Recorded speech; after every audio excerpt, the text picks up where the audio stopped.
Okay, good afternoon, everyone. I want to formally welcome you all here in person at Toronto Research Institute, to our friends joining online, to the next in our series of KITE Creates events.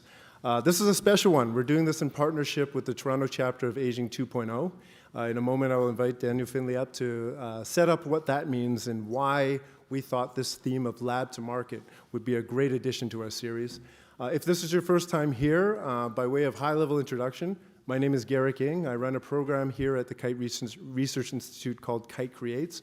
Our mandate is to build bridges between creative industries, whether you're technologists, whether you're entrepreneurs, with the amazing research and early stage health ventures that are being incubated at KITE. At KITE, we focus on healthcare innovation, right? Our sweet spots are everything from aging to rehabilitation, injury prevention.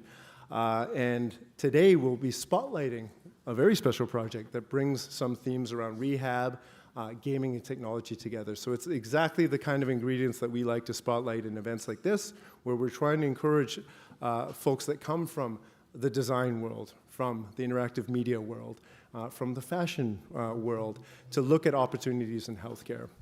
So with that, I want to invite Daniel to kind of set up the why we've come together and give us a glimpse into what's in store. So please join me in welcoming Daniel from Aging 2.0. Thank you, Garrick. Can you hear me? Yes, excellent. So thank you, welcome again as well. This is my first time here, and this is quite the facility. The air conditioning is fantastic on a really hot day like this, so I was very excited to have this room. But a little bit about myself. So happy Friday. I hope everyone's closing out a great week. I think this is a really great, hopefully informative learning experience for everybody to close out a week on a Friday. We're going to send you off, hopefully, with some food for thought and some best practices from lab to market, and I'm going to get into exactly what we mean by that. It's that whole sequence that maybe many of you as researchers and innovators are navigating right now. But actionable and measurable insights that are going to help you to navigate the whole process. And we're going to close it with some fun, great networking opportunity, and we hope that that leads to opportunities, new friendships, and new business relationships as well. So from lab to market. I'm sure everyone kind of thought of what exactly that means, and maybe you have your own definition of it, but what we want to do is kind of deep dive into that whole journey that many of you are taking right from early stages in the lab, and what does that mean to be in the lab? Who are you going to be working with? How do you find a lab and research and interventions that might work for your innovation or for your idea? And what are the outputs that come out of lab work that you might be working on? And how does that actually help you get to funding and then eventually to go to market? So that whole sequence is what we're going to deep dive into today. We're not going to take questions right away, but we'll have a really nice Q&A period right afterwards. So please keep your questions in mind. We want this to be engaging and interactive. And so that's kind of the high-level description of what we're going to do today. For those of you, let me go back a slide here, sorry. For those of you who don't know what Aging 2.0 is, and how do I get down here? Well, I'll just freestyle this. Aging 2.0 is a global network of folks that are professionals in the space of healthcare and of aging. That could be age tech. What we're focused on is finding ways and solving problems to improve quality of life for people who are aging. And the next slide kind of talks to that. These are the 8 grand challenge areas that we're focused on. So pull out your phone and take a picture if you'd like, or if there's something that jumps out at you here, please come and say hi afterwards to myself, come to see Garrick or any of the panelists, and let's chat. There's tons of opportunity here for partnership and what have you. I happen to be the chair for engagement and social connection, the one on the bottom, but there's 8 in total. I'll just leave it there for a moment for anyone who wants to take a picture. So who am I? So I'm Daniel Finley, and I'm the Toronto chapter ambassador for Aging 2.0. I'm also the CEO and the founder of KITE. So KITE is a storytelling platform. We work with, essentially what we do is put storytelling at the center of care. So we work with healthcare companies and organizations, research labs, retirement and senior living communities, et cetera. So if there's any interest there, we're happy to have a chat about that as well. And with that, I'm going to pass it over to our other host, to Sophia, to come up and say a word and introduce herself as well. So please give Sophia a nice round of applause.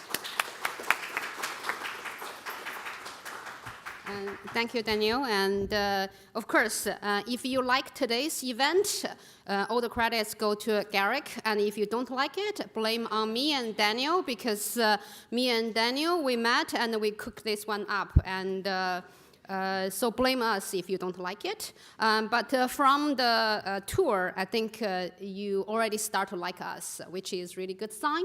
And at KITE, we are the #1 rehab science institute in the world, and the UHN is the #1 hospital in terms of like public funded hospital in the whole world. So you are in a very good environment, and with that good environment, we also have top scientists.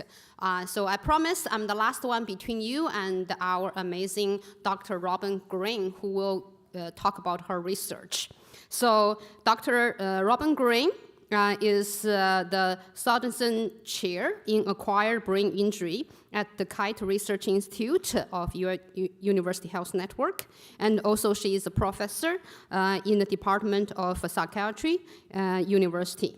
So there's a very long bio from Robin. I won't read it, otherwise I think we will finish by 4 o'clock until I finish this bio. So without further ado, we will have a round of applause for Robin and also for Garrick Daniel to bring this together. Thank you.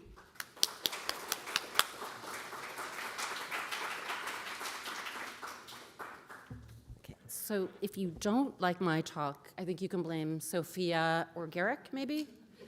But if you like it, give me credit.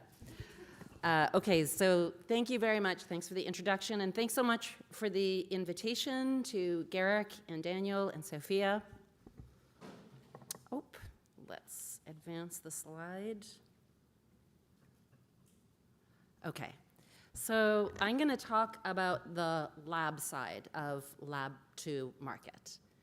And the main aims of my talk are to share some work of ours on aging, cognition, and the brain, and also to provide a window for those of you who are unfamiliar into working with healthcare scientists. So more specifically, I'm going to talk about some basic research from our lab and how that led into some treatment research, and it's the treatment research that probably has the most industry implications, and the treatment research is focused on improving cognitive and brain health. And then I'll talk about scientist-industry partnerships, and I'll tell you a little bit about challenges that you may encounter, and also the value, and I'll also give you a couple of suggestions. And I'll also give you a few tips for your cognition and brain health along the way. Okay, so our lab has basically 2 broad parts that interconnect. We do this basic research, and we also have this very applied treatment delivery, and one informs the other. We're really lucky that we actually are able to span the continuum of research all the way to translation. And so at the basic research end, a lot of what our work revolves around is something called the Toronto Rehab Traumatic Brain Injury Recovery Study, and I'm going to tell you a little bit more about that afterwards. It's a big-ish cohort study where we follow patients longitudinally. You've heard of like the Framingham Heart Study, for example. So we do this with patients with moderate severe traumatic brain injury, and our cohort is really, it's unique in Canada and unique in the world. And through the research from that study, we ended up creating the KITE Teleneuro Rehab Center for Acquired Brain Injury, where we deliver interventions to patients across Ontario. We're trying to get outside of Ontario and across Canada. And when you use telerehab, it's really nice because it enables you to have very far reach and good access of patients to care and scalability. So we've had more than 11,000 patient visits and counting, and it's also important for sustainability. Okay, so the populations that we work with, patients in the chronic stages of neurological disorders. We particularly focus on brain injury. So by brain injury, I mean a concussion or a traumatic brain injury, a more severe brain injury, let's say in a car accident where you've been in a coma for a month. We also work with patients who have had strokes, multiple sclerosis, lupus. But our main populations are people with a history of multiple concussions, so retired professional football players, for example. That's with the Canadian Concussion Centre. Prolonged symptoms after just a single concussion.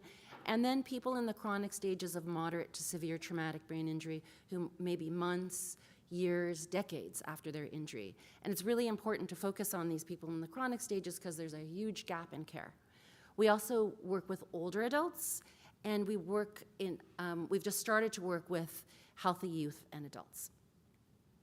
The methods that we focus on are neuropsychological assessments. So this is paper and pencil and computerized assessments of people's cognitive functioning and their mental health functioning, so their memory, attention, higher order capacity to self-regulate emotions, plan, execute your tasks.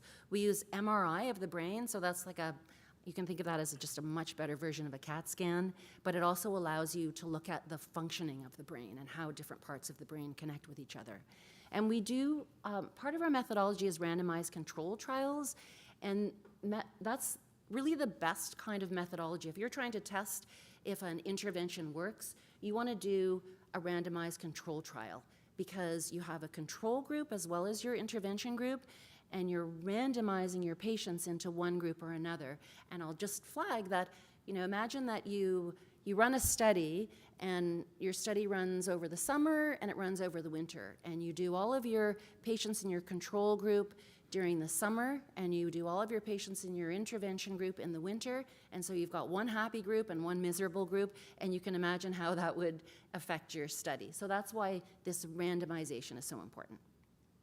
People hear about those a lot, so I wanted to explain it.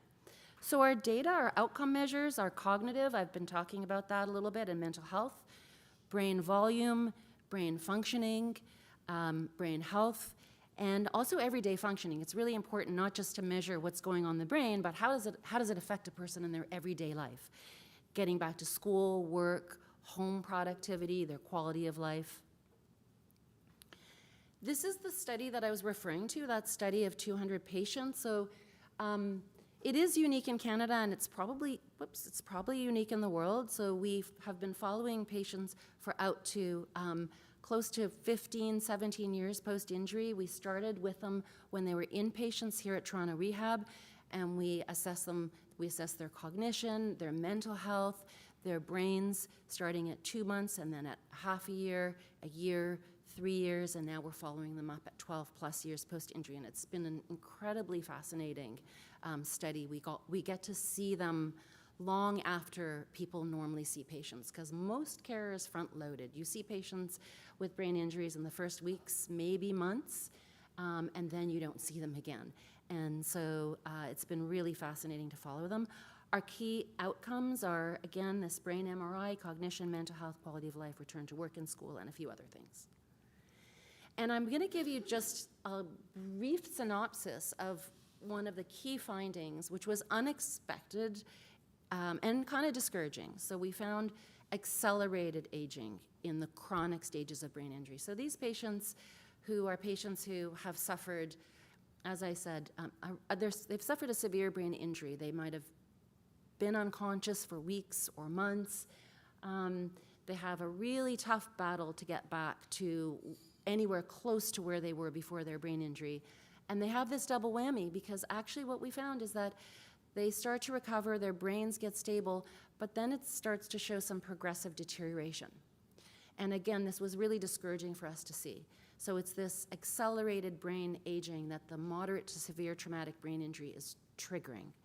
And it's regardless of their age. And we see faster cognitive aging, faster brain aging, and also some evidence of mental health declines. And I'm going to show you a really dramatic illustration in the brain. So we've, of course, published a lot about this. And I just want to show you that at the level of the brain, you can see the slide of one person's brain on the left at 5 months post-injury, and then this huge lesion that emerges in their brain in gray by 2.5 years post-injury. So, how can we help the brain and cognition in these individuals? And we have a particular focus on memory. Memory is ubiquitously affected in people with brain injury, also older adults. All of us care about our memory, and it's really disruptive when your memory is compromised after injury.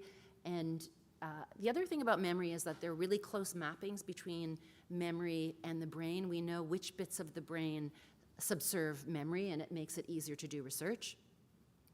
So we wanted to develop an intervention, which I'm going to talk about, to offset accelerated aging in traumatic brain injury.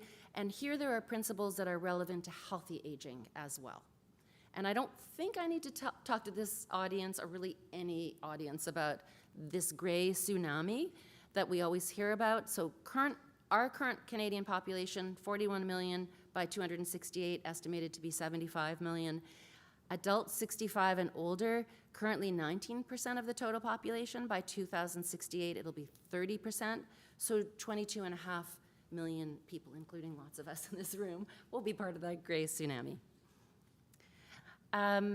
So the second thing that we wanted to do to help these individuals who were suffering in the chronic stages of their injury was to develop this tele-rehab center that was dedicated to people specifically in the chronic stages. So we deliver treatments across Ontario that have been adapted for remote and group-based delivery. This is the most economic way that we can deliver treatments, and patients love being treated with other patients that get what they're going through. It's incredibly validating and helpful clinically. As I said, it's exclusively for patients in the chronic stages where there's this huge gap in care that clinicians worry about a lot, and so do families, and we're often the only point of care for these patients. And also the center provides our own kind of lab to market, so it permits the uptake of products that we create and interventions that we create. Okay, so now I want to zoom in on this intervention, allocentric spatial navigation. It's based on two key principles of neuroplasticity, environmental enrichment, and allocentric spatial navigation. So this is really important for all of us. Environmental enrichment is cognitive stimulation that is continuously novel, engaging, intensive, complex, challenging, and it's really good for our brains. And there's a lot of evidence that it promotes new brain growth, neurogenesis in the brain, all kinds of good chemicals for the brain, neurotrophic factors. It reduces neuroinflammation, which we all know, are hearing more and more about, is very bad for our brains. And it confers this neuroprotective. It buffers us against aging and brain injury and diseases. So for example, learning a new language is an example of environmental enrichment. It's continuous, effortful, new learning, and it's continuously changing. Learning to play the guitar, brain games, but particularly the brain games need to be continuously changing and continuously increasing in difficulty. So a lot of the games that everybody's kids and nieces and nephews are playing don't unfortunately have those properties. And I hate to say this, but Wordle does not count as an example of environmental enrichment, nor does even Connections. Sorry about that. Okay, so allocentric spatial navigation is this other thing that is very good for our brains. What is it? You're going to hear from Alma a little bit more of it, who is our grad student that's working on this. It's the creation of a mental map of your surroundings, and that's based on external landmarks and spatial relationships. You can think of it as like a bird's eye view of navigation, and allocentric is contrasted with egocentric. So it's when you have coordinates of space that are out there and not self-referential. So if I'm trying to figure out how to get to the bank, egocentric is if I'm saying I'm going to turn left at the bakery and I'm going to turn right at St. John Street. That's egocentric. Allocentric is having this map of the space, and I'll tell you a little bit more about that.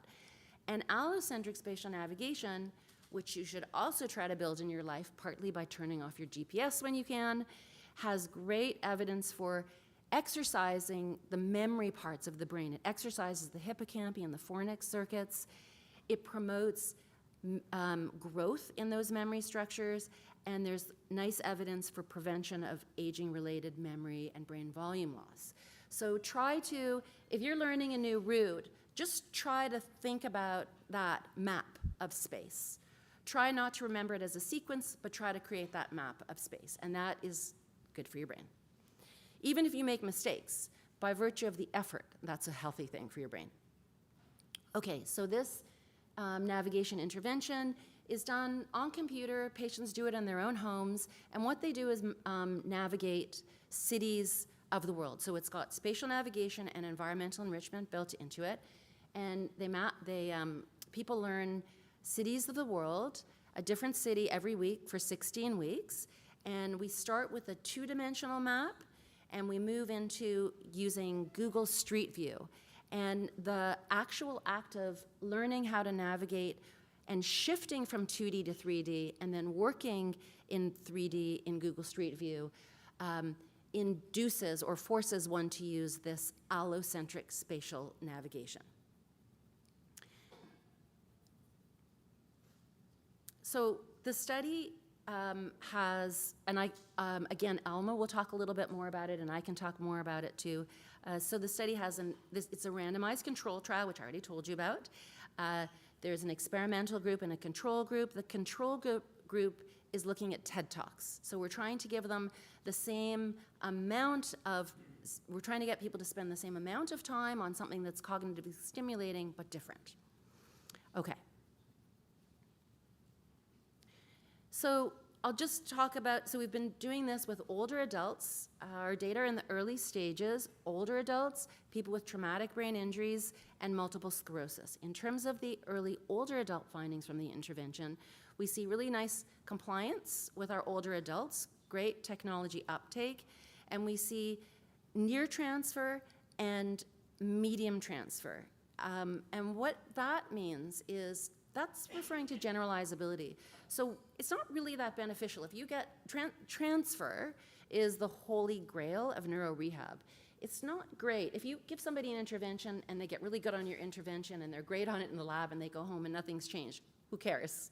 What you really want is something that transfers out of the lab and into people's everyday lives. And so we give people outcomes that speak to this degree of transfer and speak to improvements in their everyday lives. So in terms of the lab to market goals for this intervention, so our target audience, healthy adults, older adults, adolescents, it's a use it or lose it kind of cognitive boosting game. And there's a gap in the market for evidence-based games. And our goals include enhancing user experience, implementing real-time analytics, creative adaptive difficulty, and ensuring cross-platform compatibility. And one I just want to flag in terms of just going back to that gap, you know, when I think about, when I take a look at games that my kids and kids of my friends and family are playing online, I'm always looking to see, do they have environmental enrichment? Do they have allocentric spatial navigation? If they've got those principles embedded, I'm happy for our collective kids to be engaging in those games. I know it's good for their minds. Okay, and then here are our gamification goals, which I'm just going to let you read.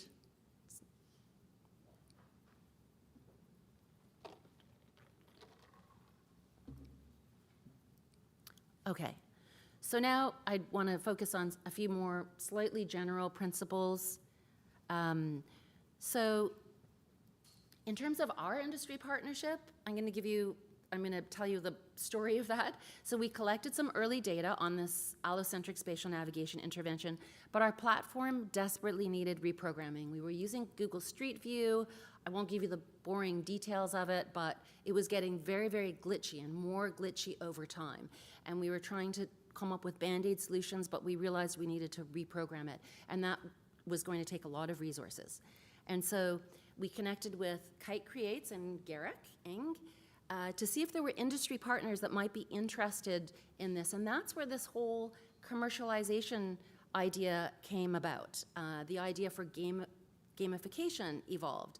And I was just telling you before, there's this gap in the market for games that have allocentric spatial navigation and environmental enrichment. And then I consulted with my scientific partner, Asaf Galboa, and he was game, and so we proceeded with this. And then another piece of this was I asked Sophia Liu, who you heard from earlier, for help. We bumped into each other in the hallway. And I said, can you help us? And she connected me with Daniel, who you've heard from, in Aging 2.0 and Kin Capsule. And I talked to him about spatial navigation, and it completely wasn't a fit with what he did. But we had this other thing that we wanted to do, which was to give our patients the opportunity to write their memoirs and to put them on our website, because it confers for patients this important sense of purpose.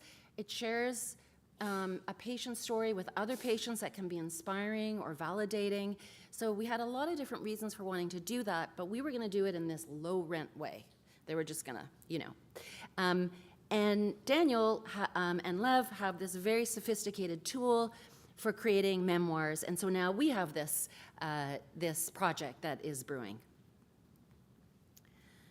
In terms of alignment with industry partner goals, so us as scientists, we have an interest in commercialization. In our case, it's to bring resources in the lab, to fund trainees, to support research, to get the free, to continue to deliver free patient care across the province. We're also aligned in wanting to have products that can help patients and can improve the aging process. We're very interested in scalability, as are many industry partners. We're interested in moving our interventions out of the lab setting and into the real world. And we collect large data sets on patients and on older adults for all kinds of reasons, including refinement of our interventions. Okay, so I want to tell you about, if you haven't encountered this yet, I want to tell you about the challenges that you might encounter. So often there's a communication gap between scientists and industry partners. There's a communication gap when a scientist is talking to someone in a different field. It's sometimes you feel like you're speaking a different language. Also, our training as scientists it's doing and disseminating science in scientific journals and at conferences. We're nerds we're not trained to do industry or lab to market. And a challenge that we've actually experienced is when there are moving goalposts, when they're changing priorities of the investors, of the industry partners. That can be really complicated when those priorities change, and now I'm the scientist, and now my industry partner has to focus on something different, and we have to figure out, how do we bridge this gap? How do we all update our projects? And a general challenge of clinical research: privacy, ethics, conflicts of interest, et cetera. Okay, so a couple of tips. I encourage you to be open and flexible. You may be that, but think about how some of the projects that I described came into being. You know, one of them was just chatting with Sophie in the hallway, and then I ended up talking to Daniel about one thing, and then it turned into something else. Same thing with Garrick. We ended up getting into commercialization when that was not really our plan, or trying to create now a brain game out of our clinical intervention. Wasn't our original plan, but everybody was flexible, and we're really happy with these evolutions. Just persevere through the communication gaps. Try not to get frustrated with time, educating one another about all kinds of things, and ongoing dialogue. You'll get through the communication gap. Honestly, scientists can be fun. We like generating new ideas. We love working with your ideas and trying to make them work. Ongoing brainstorming is really valuable to adapt a lab product or methodology to make it work for the industry partner and the lab. So just I would welcome the brainstorming. And also, when you're planning, account for those clinical research constraints that I mentioned, the ethics and privacy, in your budgets and in your timelines. Okay, so I'm just going to end on the value. What can you get out of working with healthcare labs? Access to proprietary technology, to data, often really big data sets and patients, research publication opportunities that can lend credibility to what you're doing. You have the opportunity to shape an innovative product, gain a competitive edge by doing science-backed innovation, access to lab and its passionate trainees. You'll hear a bit about that from Alma as well, and to a lab's broader expert networks, and access to subject matter expertise. So, thank you. Trying to get to my thank you slide and my lab slide, but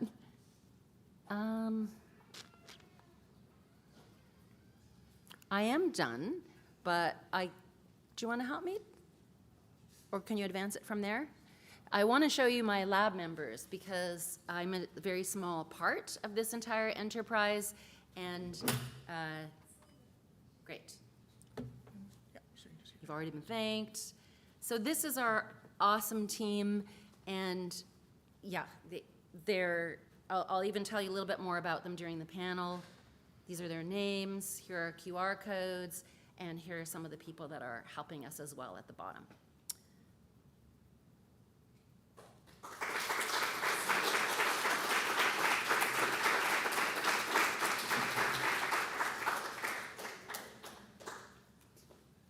Thank you so much, Robin. So at this time, I'll invite our panelists to make their way up front, grab a seat, choose your favorite. So I'm trying to find the slide with the Menti code. Here we go. Also acknowledging both for our friends online and in the room. We have a live mic here in the center of the room. Feel free to come up and use that. If you prefer, also, menti.com, use this code. And you're able to fire through questions online. I'll try my best to monitor and incorporate as many questions as we get from that flow as well. And of course, our friend Daniel will be helping to moderate. So I'm going to join that lovely looking group. And Daniel, over to you if your mic is live. Hello. Yes. Can everyone hear me? Great job, Robin. Thank you so much. And welcome, panelists. This is amazing. These are rock stars in the industry. Many of you probably know who they are. But Robin, just quickly, you answered most of my questions that I had prepared for you, but still great job.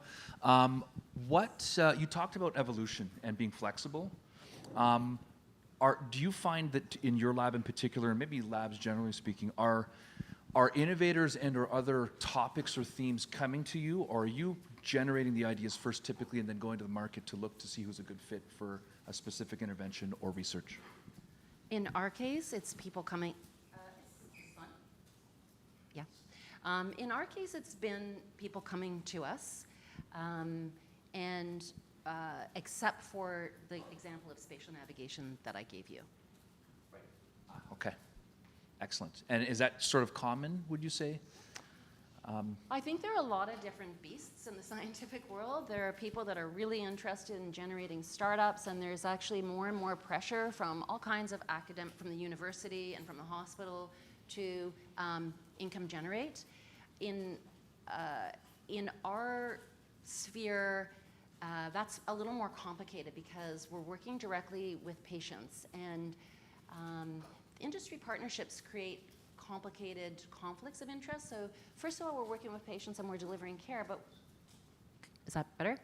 And then we're saying, oh, can we also use your data for research purposes? So then when you add the layer of industry on, you've got yet another conflict of interest. So in our case, we haven't been seeking out industry partnerships, but we had a real need here with spatial navigation, and we're really happy to do it. And in the model for us is that the income generation will be able to enable us to do what we're doing. It'll enable us to bring resources in, hire more trainees, bring on more students like Alma, make Brenda Colella's life a little bit easier, who runs everything in the lab.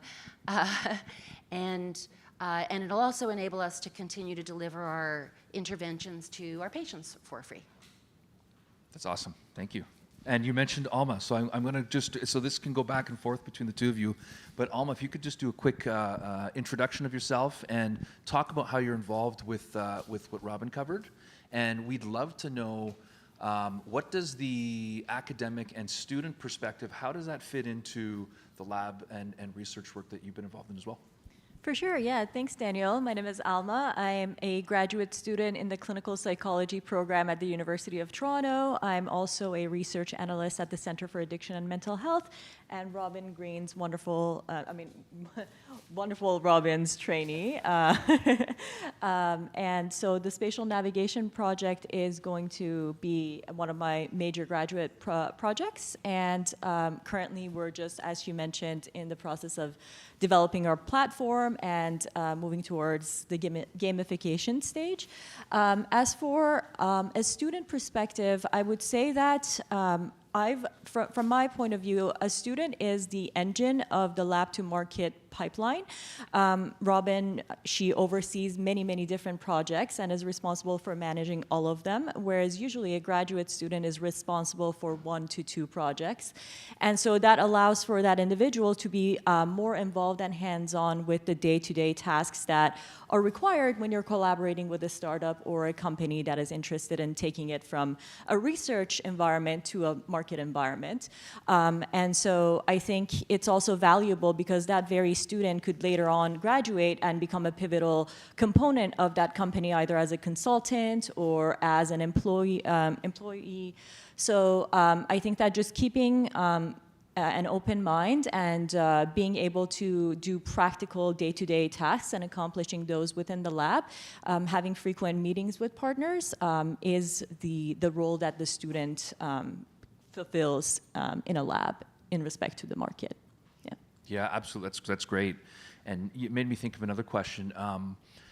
Are there's typically innovation labs coming in universities as well. So from the student perspective at your level, your PhD student, does that become a really great source of innovation for you and maybe even inspiration for research ideas that you might be a part of as well?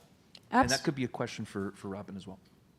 Yeah, absolutely. I mean, inspiration is, it has a source everywhere, and when graduate students first start in a program that is both clinical and research intensive, they're always looking for more opportunities, whether it be research opportunities or just to get their names on different studies and being able to be productive in their field.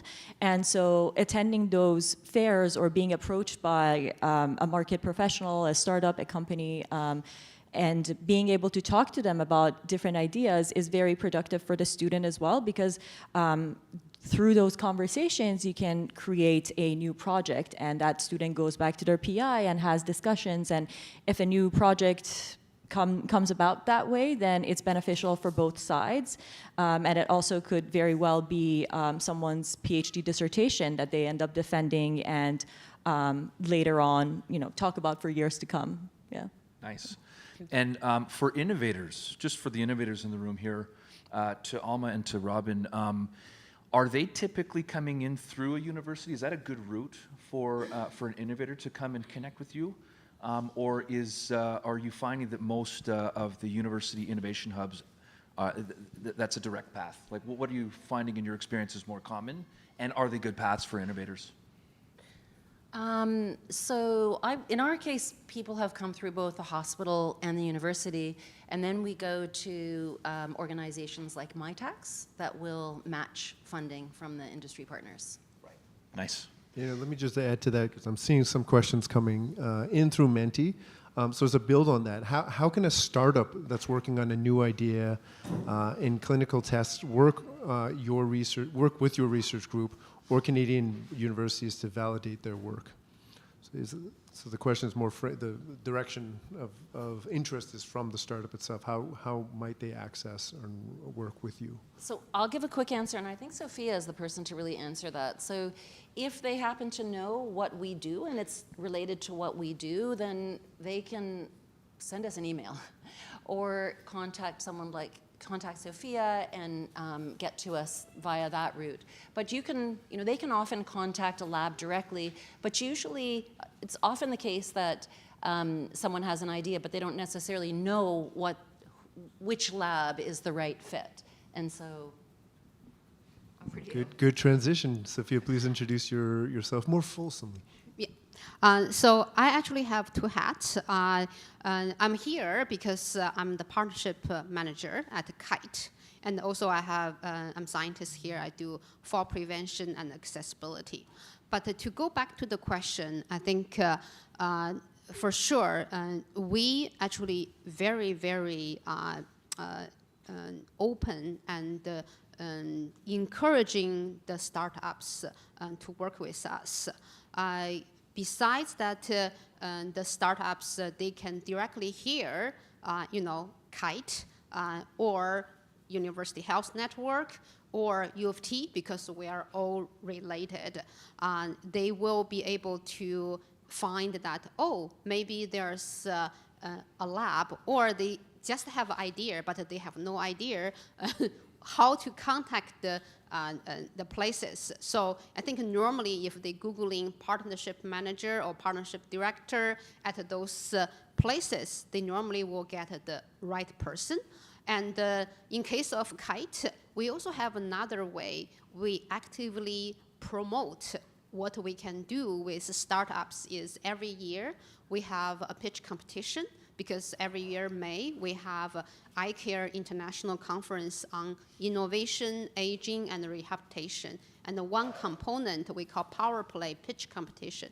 That we actually open the competition to all startups, like not only Canada, but also internationally, and we give out a prize. More importantly, we let those startups know that we actually can work with them. So some of you have the opportunity to visit our lab today, and you probably be amazed by, wow, you have so much capacity actually to do testing, to do evaluation, or to help a startup actually to even to refine your concept of proof of concept and to do a lot of things. So the short answer is, I think we are here to help the startups, and you either can Googling find the scientists that you would like to work with, or you can work with me, or even Garrick, or other partnership manager within our organizations.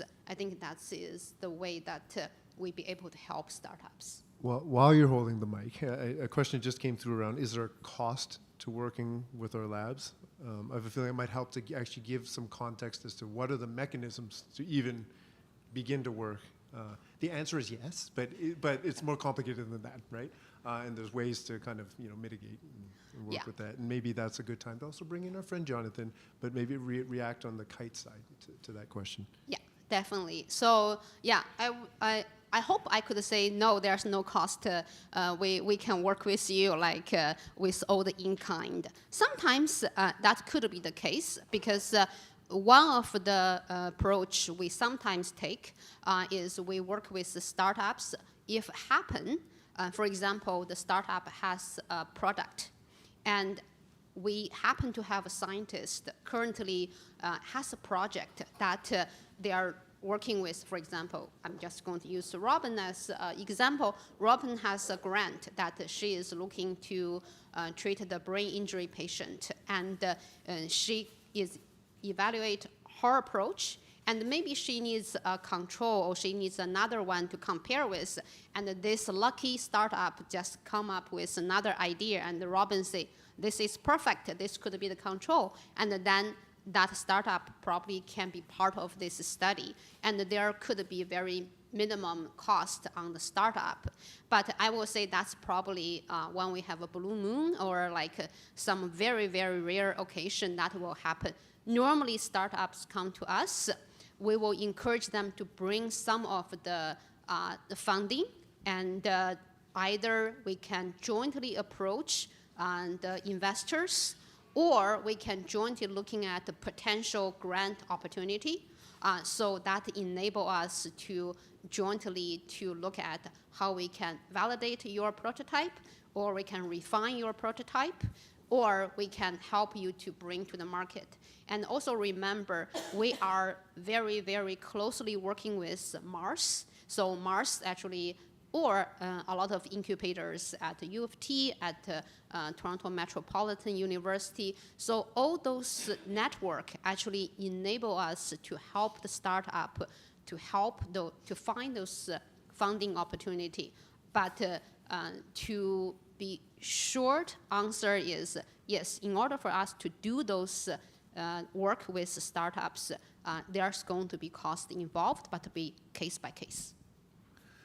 Quick follow-up to that, Sophia. So for grants, because I know a lot of startups will be thinking about writing the grant.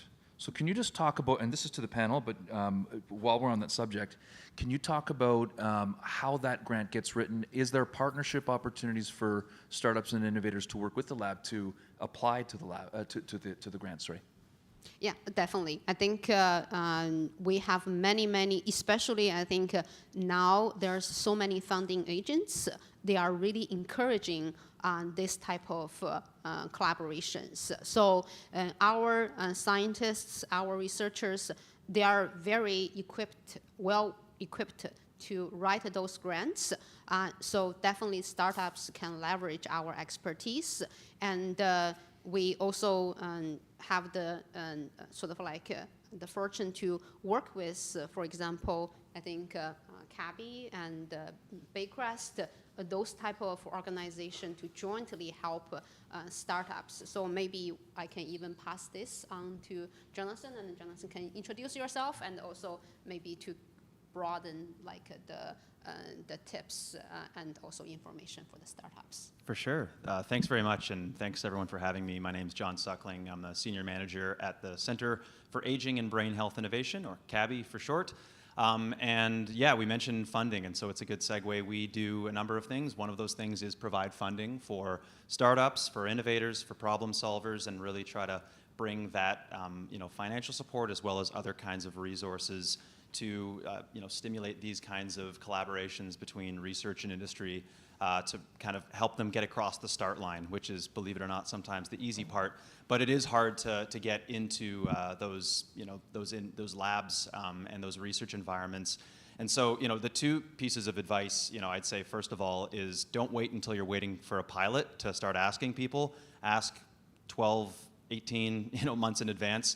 Ask someone, a researcher, a clinician, someone who would be using your technology, what is it that would be nice for you to see when I come to you 6 months down the road for a pilot? What is it about my solution that you like? What do you hate? Be honest, because then you can come back to them and say, I've incorporated your feedback, and they're a much better chance to get a second call, a second meeting, because it's more than just one person likely that you're going to have to convince. It's probably about 30 people, depending on the size of the organization, that has to like you. So the first thing, start early. The second thing is to always frame your solution as a painkiller, not a vitamin. Talk about why this is going to make their life easier, not just kind of slowly improve or turn the dial on something that is not necessarily a priority for them or their patient population. Always frame it as why this is something that can't be ignored, and always make sure that that comes off right away. There's a lot of solutions that slowly start to improve patient outcomes. There's a lot of more prioritized solutions that'll be ahead of you in the queue if you can't find a salient way to prioritize that in your initial pitch. And the second thing I'll say, just to give a couple specifics, there's a group called CanHealth that some of you guys might be familiar with that offer funding as well as support to help get solutions into a lab environment with kind of some protocols set up to support procurement at the end of that. And we offer a similar program at CABI called the Discover and Adopt program, where we don't look to the solutions, we look to the problems, and we find these pain points, and then we put them on our website, and then we help connect those innovators to the pain point providers, the people with problems, and then help facilitate that process of building structured intervention and analysis. And I think I've just peeked a comment as well. Oh, and I was just alerting Garrick that had something to add to what you said. Do you want me to? Okay. I actually really like that idea of, what did you say, curing the pain rather than painkillers always, Advil sells better than vitamin C at Shoppers. Yeah. Okay, that's really good. I just want to flag kind of to that point that there can be a bit of a signal to noise problem. So if you work in a lab, if you're a clinician, I forgot to mention I'm also a clinician and a scientist, and you often have people that come to you with that like painkiller, Usually it's a measurement tool, some kind of sophisticated equipment.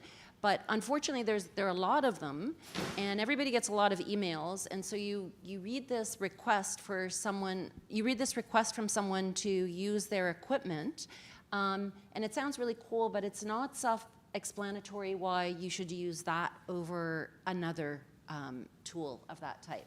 So if you can be really clear about how this is maybe different from other things that are in the market, that's really valuable to the scientists. Excellent, thank you. If anyone else wants to comment there before we're going to be going out of order now. Now we went from lab to market. Now we're going to kind of come back, and we're going to jump around with some questions. But this one's to the panel. But John and Garrick maybe can start with this one. What are both of you looking for when you're evaluating a startup that's coming into the lab or for research or for anything, in fact? So once you and then the follow-up, we'll come back to Robin to talk about what's coming out of the research. But if you could speak to that, what are you actually looking for, and how are you evaluating innovators that are up and coming, and at what stages? For sure, yeah. So we look at innovators at all stages, and I'd say the first thing they usually say, and so Cabby's based out of Baycrest, which got mentioned and is a little bit north of here, and a lot of innovators will come up and say, I want to do a trial at Baycrest, and my answer is, great.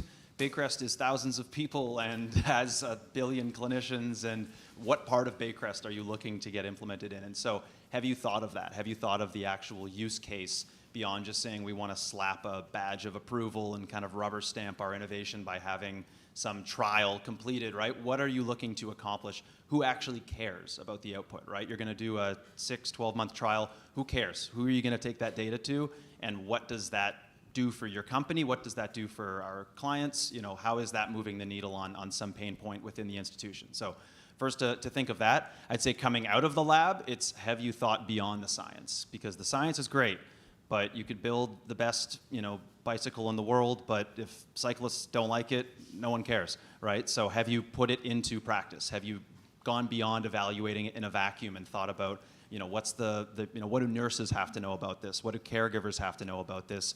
What does the institution have to consider? Do they have to raise their insurance? It's a lot more than just the one person that you ultimately have to sell on by the end of your trial. Thanks for that. And to contextualize, so I run a very narrow niche program called KITE Creates. One component is a bit of an light accelerator program. I'm seeing some of our past and current cohort participants in the room, so thank you for coming. And I will answer a couple questions out of order that popped in the thread. I think there was a question about, do we have to apply to get through? So for things like Cabby, things like our program at KITE is called Creators Circle. So you can find all that on our website. KITE-creates.ca.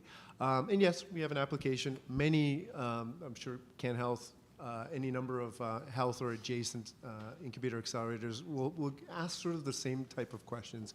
The tip, I guess, because we're in a tip advice mode, solicit or not, is to really choose the one that is fitting where you're at. So the beauty of the incubator accelerator world, in Toronto specifically, it's so rich and diverse, but it also is kind of confusing, right? In terms of, what is the right stage? And most of them are very good at identifying who they're looking for, right down to, in the case of ours, like where in a technology readiness level are you, right? Are you pre-seed, are you post? So that's one thing, is just be realistic. It can be overwhelming, but once you start to narrow in on where you're at and what you're looking for, it becomes much more manageable to identify and find fit. My general comment in terms of just, again, the narrow world that I sit on is that we welcome early stage, right? Pre-seed, early stage concept. You can even be pre-incorporation, which is very early in the scheme of things. And whether it's a startup that's come to us or Alma, right, was a past participant or a research project, the themes that I see and we're trying to add value and looking for ideas from friends and partners how to do better is helping, on the lab to market theme, look at the kind of business end that sometimes isn't the focus, especially on early stage research where it's clinical viability, testing hypothesis, all super important. It's then translating that, and let me just use the case study that was put in front of us around this game as to, okay, desirability. You talk a bit about desirability. Is this something that's sticky, could be used? The technical side, solvable, but deciding which platform has a commercial pathway, right? Understanding future editions, right? How is this going to be marketed to whom? All those are questions like that fit into this broad bucket of go-to-market strategy, and that's not natural. I'm going on a limb and say that's not natural for at least the scientific community to think about. That's where use incubators, accelerators like ours, because if nothing else, we're trying to give you focus in a space to identify that, right? And make decisions on the next step.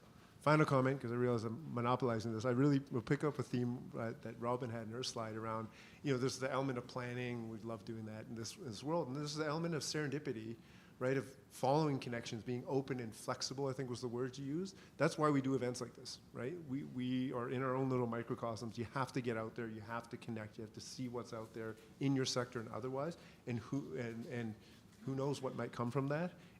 Be open to that challenging your assumptions about your solution or the problem, right, that you're trying to solve. And that's what we also try to encourage, right, through programs like the ones we collectively run. So, don't want to take up any more time. Anyone else have a comment there? Just to remember, I think Jonathan said that CABI, they actually provide the funding. And at KITE, we actually, the good news, we don't really judge you. Like, I think the question is, how do you judge our startup? We don't really judge you. I think we are here to help you. And the one thing I think, something we are probably good at actually is to help you to really identify whether your idea is truly innovative. Because sometimes every year we have so many startups out there, and by the end of the year, a lot of startups are still struggling, and then they struggle for many years, then decide it's not a really viable idea. So I think one of the things we are good at is to look at whether your innovation idea is truly sort of like worth to pursue, or there should be some modification, or we can help you to do that. So we're a research institute, and we have many, many expertise. So that's another reason I think the startups could come to work with us, and we are here to help you. We're not here to judge you. That's great. You talked about it a little bit about this, Robin, but the importance of regulatory alignment. Maybe it's from the lab perspective and from market perspective. If we could get both sides to weigh in, what is the importance level for regulatory alignment, and how can startups prepare better from day one? And can that change in the process? And I think you talked a little bit about that, Robin. Do you want to respond to that stuff? Did you catch the question? Yeah, so I believe, sorry, I was distracted by looking at other questions. Doesn't mean this question is not important. Sure, so if you don't like my question, just say it that. is okay. I think, as I said, that at KITE, we have different levels of expertise. And at KITE, we also have our own startups. And another advantage what we have at KITE UHN is UHN actually has our own commercialization department. So even our own startups will actually get help from the UHN commercialization. So we have way more expertise in terms of how do we file the patent? How do we actually decide whether when is the right time to apply to Health Canada, and whether we have all the necessary documents to prepare for those regulator questions. And more importantly, I think if you are lacking certain type of data, either is clinical trial data or other testing data, I think KITE will be able to help you to do that. And that means we may not be the expertise on every piece of regulatory sort of like a requirement, but we are really good at finding out what will be the requirement and what you are missing, and whether we be able to help you to find that missing piece. So it's really important actually to know what you are missing and whether you have the full documentation to ready for that certain type of certifications. Yeah, and I can add to that. that even before that, if you're running a study, you need to factor in the amount of time that it takes to get through the Research Ethics Board. That's the bane of existence of many scientists and industry partners. And there's actually been a lot of work to make it a much less painful experience here and a much speedier experience, so that's been great. And also there are things like data sharing agreements and privacy requirements. So I would just flag that it's worth asking about all of that up front. And there are ways to make these things a little bit easier. So you can modify what you're doing and not necessarily have to go through the more difficult paths. You can go through the easier paths. But the expertise is in-house at KITE to figure that out. All right, I'll highlight a couple questions because I think, Robin, your presentation has sparked some interest in just the specific work you're doing. So I'm going to just read out a couple and invite you and Elmo to react as you like. So one is a question around, is loneliness considered a form of invisible brain injury? Deep. Think on that. And then the other that I invite your feedback on is, was the gamification approach selected primarily because it was the most effective way to engage end users in applying neuroplasticity principles, or were there other strategies considered before? Those are great questions, and I love the loneliness question. It almost chokes me up. I did try, so in an indirect way, yes.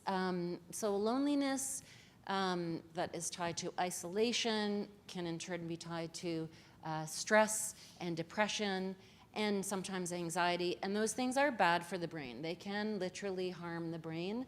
So there is absolutely a connection between loneliness and brain changes, and it is important to, I think, tackle loneliness. And yeah, I can, if anyone wants to ask me, if that person wants to ask me afterwards about an initiative that we tried to get off the ground, I'm happy to talk to them about it, to try to tackle loneliness on a broader scale. And then I'll quickly respond to the spatial navigation, and you can question, and Alma, you can respond to it. But have I forgotten what the question was? Why Oh, yeah. gamification as Why a pathway? Were there other strategies you'd considered?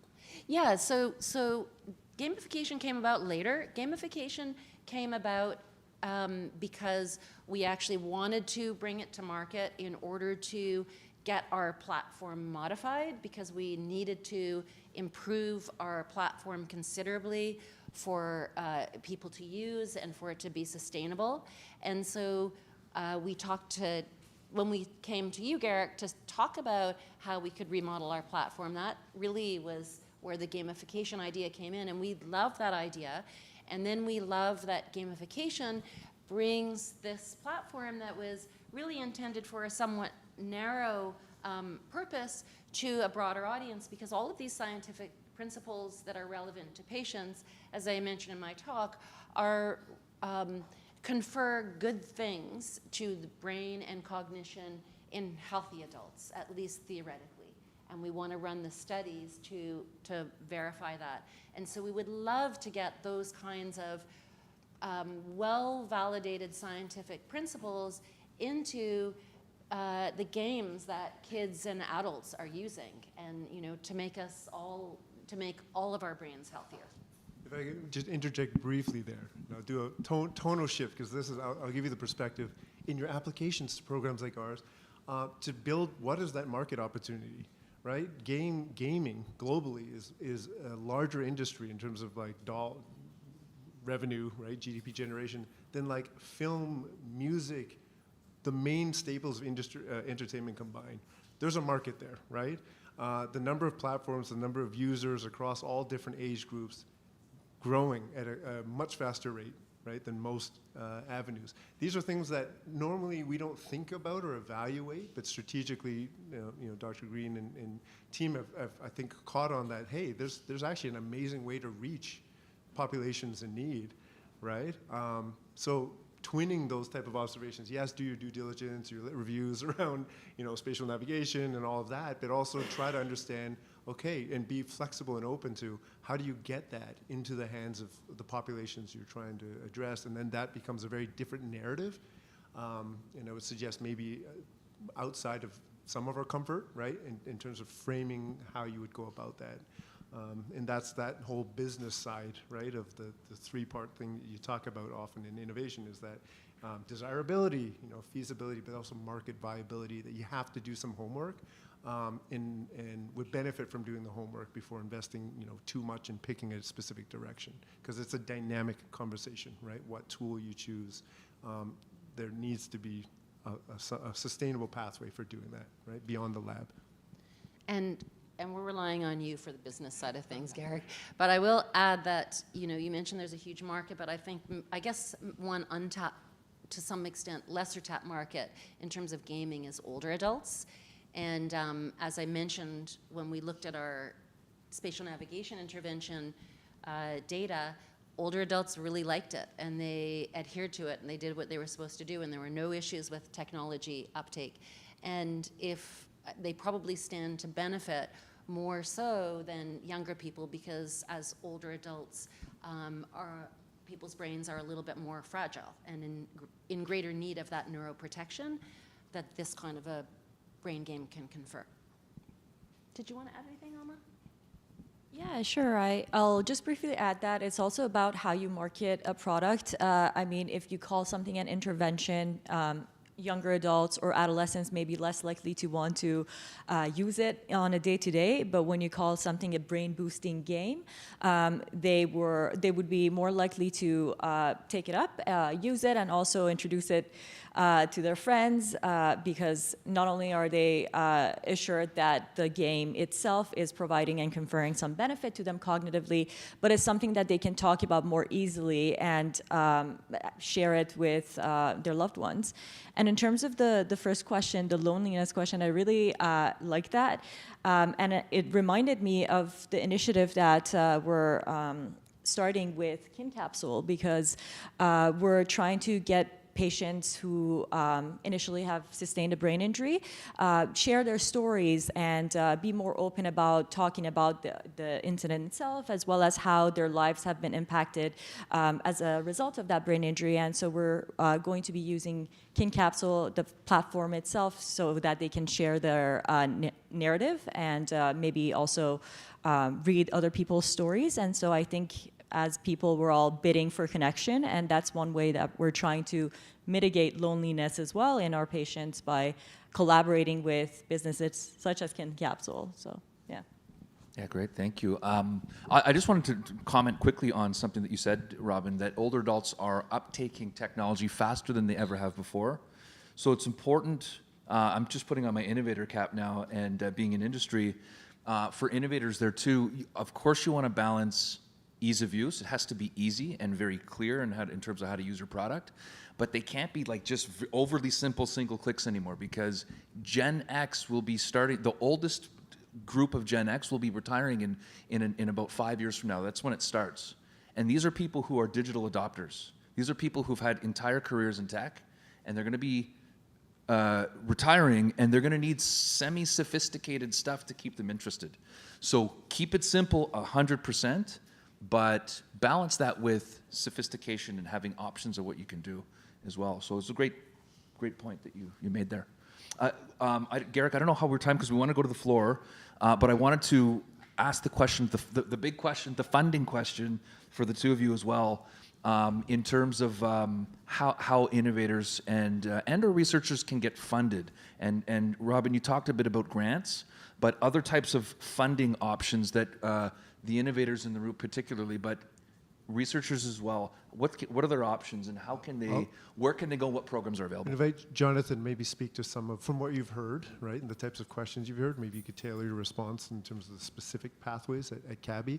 I'm not going to put people by name on the spot. I know there are other funders or ecosystem partners in the room. Let's treat this as a conversation. Like, raise your hand. We'll get you a mic if you want to plug any of the things that you have to offer. Folks in the room, please do. Don't be shy. We have a mic here. If you want to come up, we can do traditional from the floor questions too. Okay? We're a friendly bunch. For sure, I'd say, specific to healthcare and even more specific to aging, there's never been more people interested in writing a check to innovators right now. And I started with CABI back in 2016, and that was not the case. And now here in 2025, you can't go to any conference or health tech kind of meetup without finding some new, venture capitalist that's opening a fund in health tech or age tech specifically. So there are a lot of opportunities. So I'd say, finding them is maybe less of the challenge, but articulating, why you, why now, and who cares is always the challenge. So coming to groups like KITE, because we're not a venture capitalist. Sometimes we wear a Patagonia vest and we kind of walk around, pretend like we are, but we're not.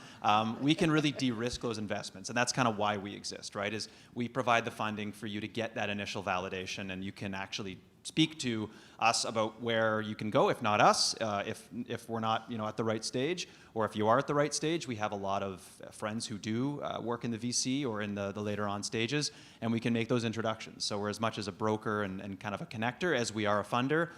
We offer non-dilutive funding for the earliest stage because we know it's really hard, especially in Canada, to find funding to be able to get that validation or even for that late stage product development. So we offer non-dilutive funding up to kind of a particular TRL stage, and then we also help with the kind of later, Series A, seed funding as well, and we have a lot of co-investors. So my short answer is talk to me.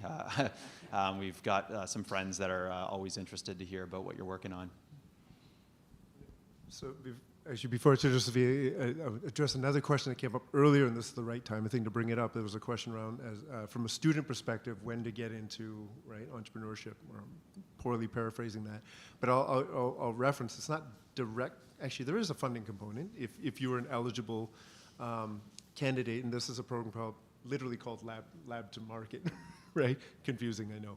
Look it up. If you are with accredited, qualified institution, you as an individual, student/entrepreneur can apply. Very intense, like 30-hour weeks, but it's putting you through the entrepreneurship building grind. And I think there's a MyTax and small kind of, grant component to that as well. So those are also, right, if you're not quite at a stage of having a business or even the idea, but you want to start training and building those skills, and you're in the academic system, then that's an option as well. Sophia, did you? I think so. No worries.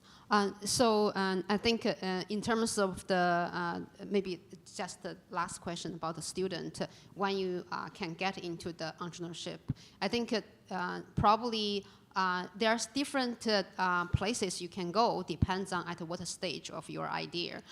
For example, at our pitch competition, we have a concept category. So you don't even need a prototype. You just need an idea. You can start to pitch your idea. And also depends on which university you are at.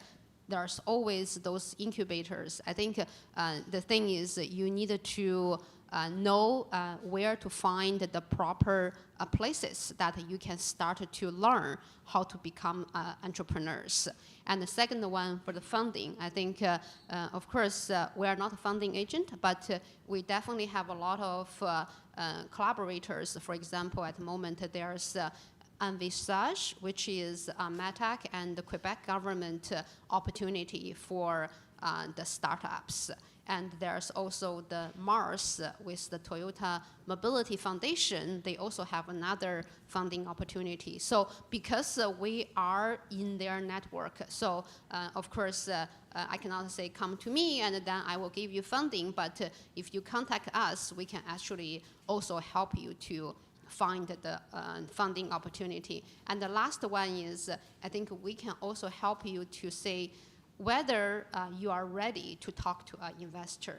Because sometimes there are startups come to me say, we want to do a full scale clinical trial. And then when we look at what they have, actually they are not really ready for that step. So I think sometimes you need at the right point to approach the investor, and maybe we are one of the places you can come and then to get those evaluated and to be ready for those funding opportunities. That's great. Thank you. Anyone else want to chime on this question or topic? I think we have a question from the floor. Amazing. Nice. Or Daniel, if you want to run that down, that might be faster absolutely. than. Thank you.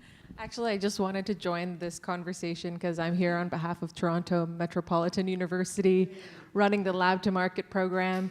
Yeah, well, So Give it up welcome for for TMU. anyone to reach out if you're interested in, yeah, it is, we are also an incubator called the Biomedical Zone, and we are not institution exclusive, so you do not have to be a student at TMU to access our resources and be a part of the Lab to Market program. There's a $10,000 stipend funding, non-dilutive.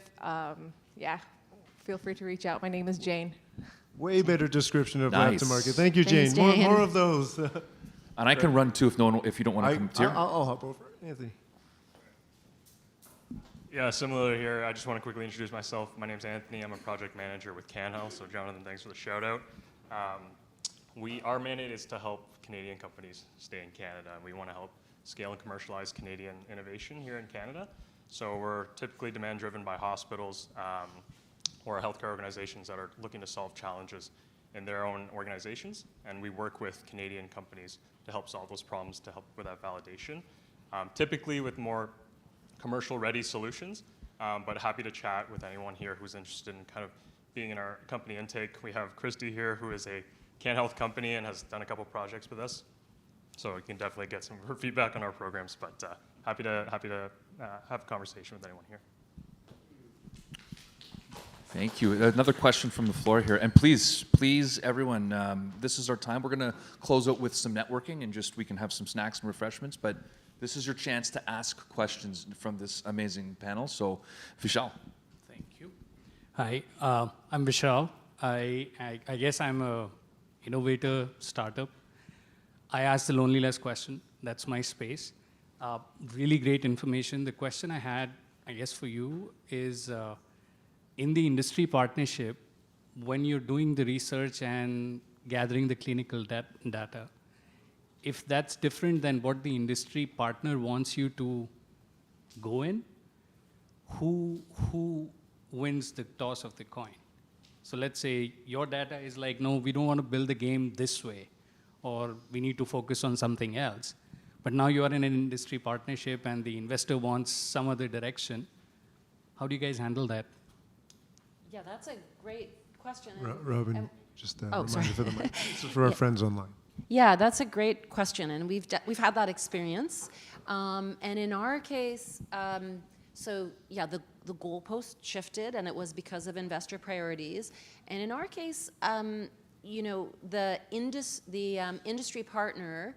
This was in the context of a MyTax grant, and the industry partner was providing the financial contributions. We don't provide that in a MyTax partnership, and so our choice was we shift gears or we lose the funding for members of our lab that are already being funded by that. So sometimes you're kind of over a barrel, but really the spirit of it is, at least it was in our case, we understood that they had these new pressures, and the goal was to try to come up with something that worked for both of us.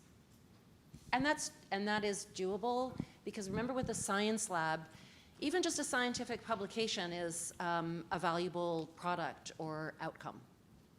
It kind of speaks to the be flexible on both Yeah. sides in Yeah. your presentation. Yeah.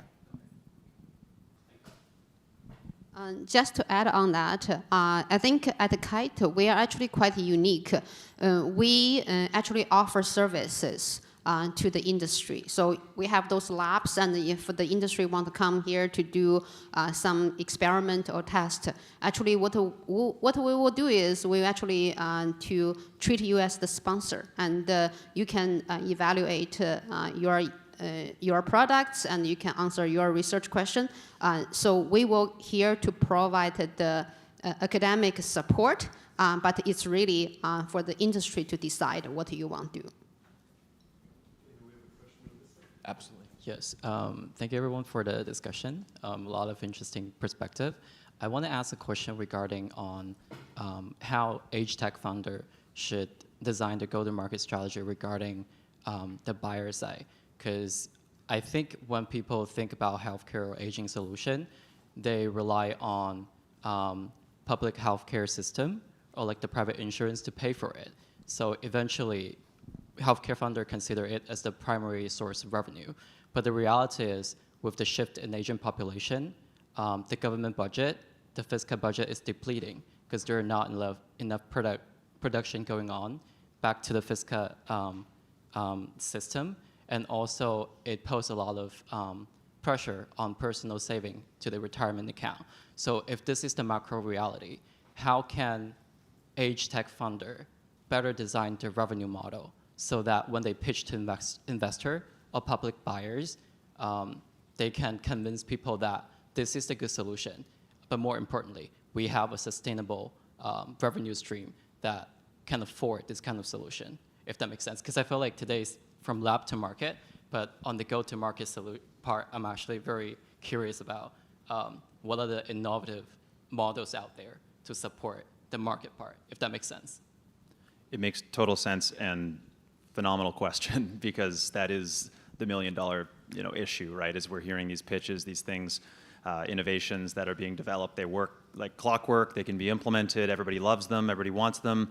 Okay, who's going to pay for it?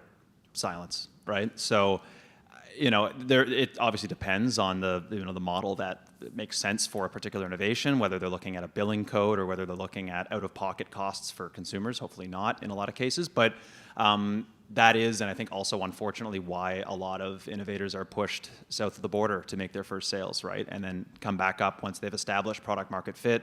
I think part of that is just also kind of a risk culture, a risk aversion that we have, and it makes it a lot harder. It's an uphill battle for Canadian innovators to sell domestically first, and that's through the good work of a lot of collaborators around the room, changing. But it's the question remains. There's no one-size-fits-all approach to a business model. But I would say don't get in front of an investor until you know. You don't have to have your first customer, but you have to know who they are. And you have to say with relative confidence that there's a lot of them and that this model makes sense. And it's going to be a piecemeal attrition for putting together a sustainable business model that won't all happen at once. You can't just get all hundreds or thousands of long-term care homes across the country signed up at once, right? It's piecemeal. It's very fragmented, so it's challenging. So I think understanding the complexity, not being overly optimistic, but having a founder and having a team that understands, has an approach to bringing those pieces together is what an investor would look for. Yeah, again, really great question. Excellent. We got another question from the floor from Michelle. Thank you. My name is Michelle Ransom. I appreciate Helen and Garrick and the KITE Creates cohort team for asking me to experiment with the project we're calling How to Be a Perennial. My question, thank you first for turning over the Rubik's Cube of innovation and showing me a lot of different sides. I'm curious how you might help us look at the prevention of unintended consequences. So I'm hearing loneliness and gaming, and we're talking about it in our cohort, that as our gray tsunami happens, they're conflicting goals. Like one piece is my physical health, the other piece is my mental health. And if I'm staying in my basement because it's hot outside and I'm gaming myself, I might have one lift and I'm causing another deficit. So with the wonderful research minds, how might we excitedly go to market and make money to pay for connection, but make money to pay for help, like both sides of the coin? How do we ask for your help with that? Thank you. I love what you're getting at, if I understand you correctly. If you're talking about an intervention that, whether it's for a patient or whether it's for a healthy adult or a kid, that's delivered to them using fabulous digital technology that they're using by themselves in their basement, then are we disconnecting people and reinforcing a problem and really reinforcing this problem of loneliness? And that is absolutely something that we have thought about. So in our case, for example, we are measuring community integration. So, and our goal is to kind of repair certain aspects of people to enable them to get back out into the community. So I would say measure that. One thing you can do if you're concerned about that issue is to measure that directly. integration. You know, and of course, it is the case that like sometimes these games are very social. I have a stepdaughter that's obsessed with Peloton, and she uses every kind of, she's connected to the whole world through these Peloton games, and she's now like super fit. But she's competing with and joking around with while she's alone on her bike with people across the world. And so I know that's not the optimal kind of connection, but it's something. The market Nice. response. So I appreciate the question, Michelle. I think we should be asking that, right? And as part of your solutioning, thinking about how to address, anticipate first the unintended consequences and address. My market response is, as I'm shopping around for partners for you too, the cues I'm literally hearing back, right, from industry are, you know, what are some booming trends? Intergenerational games, right? Games that actually produce opportunities for social connection that are difficult. You know, I think, Robin, you hit on this. Tons of literature and data around communities forming in strictly online. I know it doesn't replace all the good stuff, interacting with nature, real people, but it's a real thing. So these are type of design cues that, as you're developing your solution, may impact what platforms, right, that allow for multiplayer. If intergenerational, right, what type of user design principles need you to apply to make sure that you can capture those two sides. Those are the things that investors, game studios, right, in talking with them, you can, at an early enough stage, you might be able to pivot, right, where you go with the next iteration, right, of your product so that it's meeting all of these sort of cues, but also addressing a real market opportunity. We've got a couple more questions. Question from Robert in the back. I know he was queued up. Robert, Yeah. if you put your hand We'll up. go to Robert first. Michelle, I just wanted to add one thing too. One thing that we're working on as well is co-creative ideas, which is kind of multiplayer, but anything co-creative is going to really help to, by design, is going to help to generate connection by necessity in order to play the game. So, great question. We'll go back to Robert, and then we'll come back to Kevin here. Thanks so much. Robert from Chat Technology, you queued it up perfectly for me because my question was to get advice from the panel about how, as innovators out here, we can co-create with our intended audience, whether it's clinicians, if it's something we're doing for that, or age tech related to the patients and the populations that we'd be doing. So what are some ideas that tech innovators can do to co-create? Yeah, really important question. You know, there's formal channels, I'd say, and there's kind of informal channels. I think one of the reasons that clinicians themselves often make the best innovators is because they're so ingrained in the populations that they're solving problems for. You know, groups like AgeWell and ourselves, we have kind of formal channels where you can interact with a panel that we can construct that represents the need that you're trying to solve for.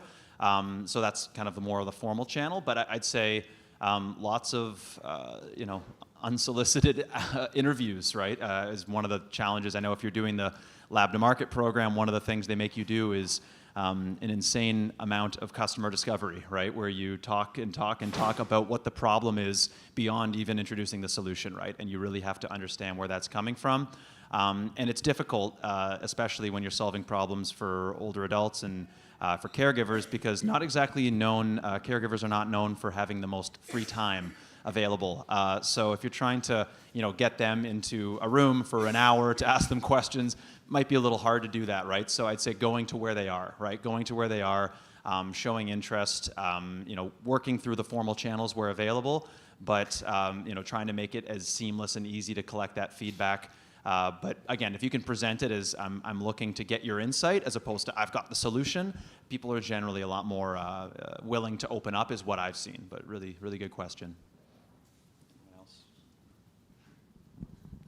I think there's definitely a lot of ways that I think as more on the academic side or on the clinician side, working with sort of like probably like thousands, millions of tech innovators.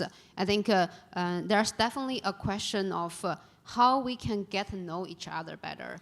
So I think something like this is a good opportunity, but I think there's probably other way is we are openly looking for sort of like innovative technology, because although we are a research institute, we don't really want to reinvent the wheel. And the same thing, I think, for the tech innovators, you also need to know what has been already out there. So I think it's really, the question is, can we use opportunity like this, or I think some of the other expos or a conference, or sometimes I think and we do some of those online seminars, or I think the tech innovators could approach like a CABI or an institute like us or the TMU. I think there's many opportunities. I think the question is, how do we know what we are doing at the moment and how we can align our goal together better. So I think your question is really $1 million question, and I think that's probably one of the reasons we are here. We probably could look at how can we actually, after this event, how can we stay in touch, and how can we actually expand the network we built today? Because many times I think after event, we just go home, and some of the ideas you said, that's a good idea, and then not really following up on it. So I'm looking at Garrick, who actually has the way to make the connection, but how can we make this connection sustained? No answer other than let's continue working on that, right? Okay. We've got just time for 2 more who are queued up, and then we're going to go to networking and refreshments and socializing, and we can continue the Q&A in that format. But Kevin, you had a question lined up. Really insightful panel, guys. Thank you so much. I'm Kevin. I'm a recent biomedical engineering grad and prospective innovator, and I really like the conversation about that sort of communications gap between scientists and innovators and everyone else. And something I'm really interested in is sort of looking at the science that's out there right now and like the new developments, and sort of seeing like, okay, the gap between that and what people think we're capable of, and you know, what people maybe don't know we can already do right now. I'm just sort of curious, like, what are your thoughts on that?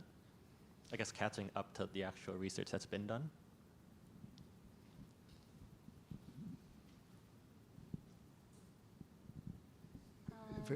Can you just expand a tiny bit? I'm not sure or do you have an answer? No, I was going to also clarify. So, Yeah. Are you speaking to like kind of the more bleeding edge trends and how we're monitoring for those and matching our efforts on the research side? Is that?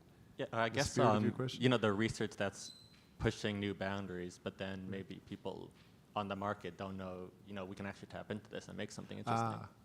Yeah. Are we marketing ourselves, friends, correctly? And do innovators know that they can tap into that knowledge that's coming out of institutes like ours? Maybe I'll reframe it that way. I guess that's almost, I think, a follow-up what I have just mentioned. It is very challenging to sort of like, we always say knowledge translation, the KT, right? But exactly how we do this KT, I think it is very challenging. And at KITE, I would say we're pretty good at it. But even with that, when we show our basement simulator, which we thought like everyone in this world should know it, but often I heard, oh, how come I never heard of you? So I think this is definitely on our side. We need to do more promotion. That's why we even have the Toronto Doors Open event, that we open our door to the whole Toronto for 2 days.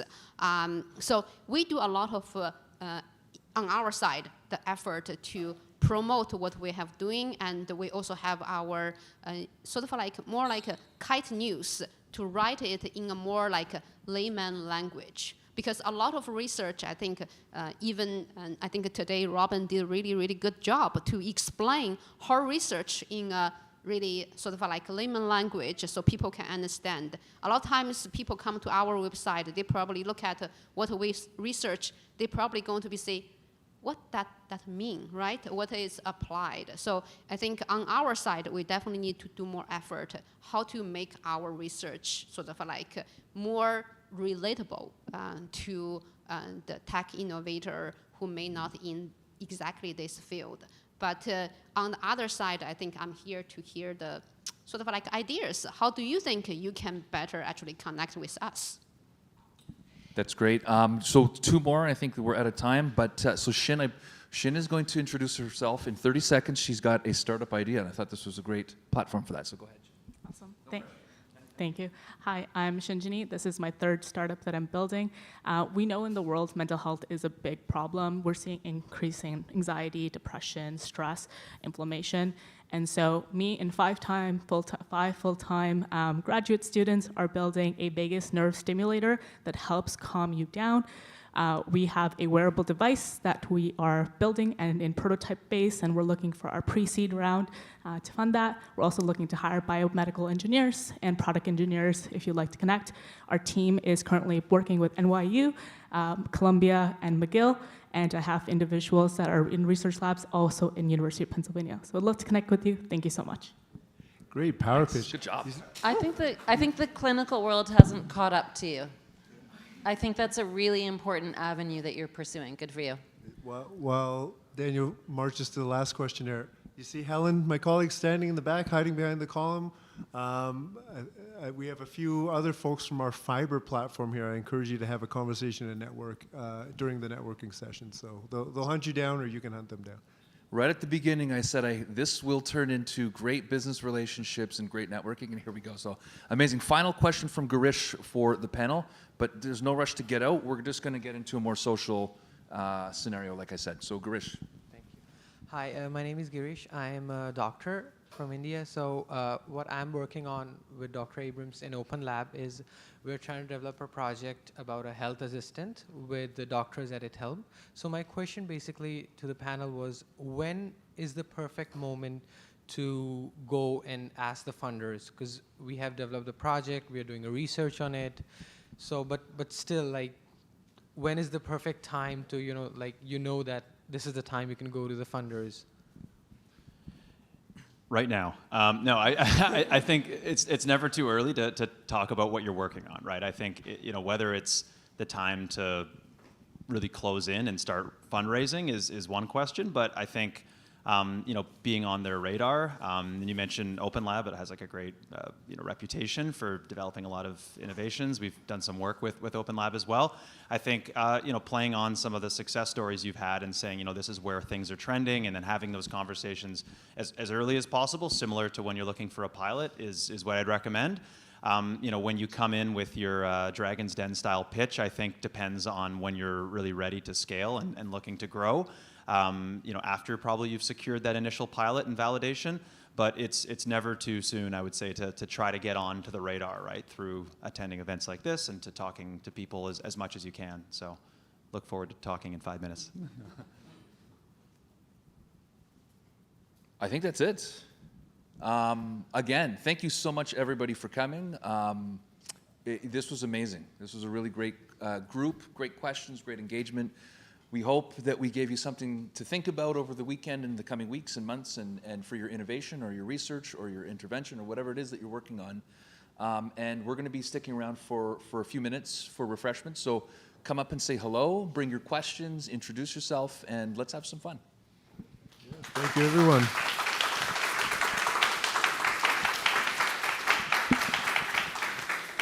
That will sign off on our stream. Daniel, keep plugging refreshments. I'm fearful that we went through refreshments early, so feast on each other's company and ideas. Might be some, getting into the bottom barrel of the barrel coffee left, but stick around if you like. Oh yeah, let's get a selfie, and also, where's Sebastian? Sebastian goes to.